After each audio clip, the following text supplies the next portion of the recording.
વડોદરા શહેરના જેતલપુર કાશી વિશ્વનાથ મહાદેવ મંદિરમાં ચોરી કરનાર શખ્સ ઝડપાયો।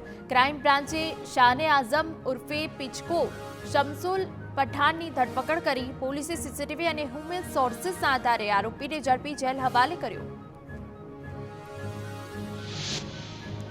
સુરતમાં રિક્ષામાં બેસાડી પેસેન્જરોની નજર ચૂકવી રૂપિયા અને દાગીના ચોરતી ગેંગના આરોપીની ધરપકડ ક્રાઇમ બ્રાન્ચે કરી।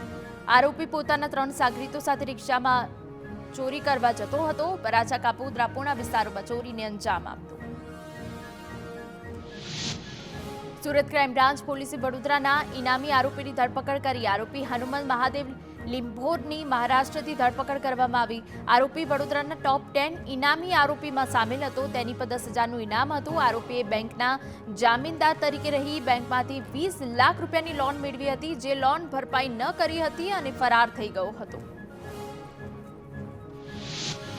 મહેસાણાના બહુચરાજી હારીજ હાઈવે પર 2 બાઇક વચ્ચે અકસ્માત ઘટનામાં 4 લોકોને ઈજા પહોંચી, જ્યારે એક વ્યક્તિનું મોત થયું। પોલીસે ઈજાગ્રસ્તને સારવાર માટે હોસ્પિટલ ખસેડ્યો।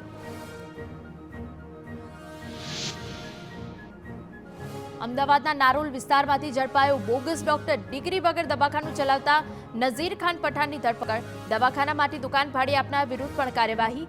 હેલ્થ અધિકારીને સાથે રાખીને એસઓજીએ કાર્યવાહી કરી।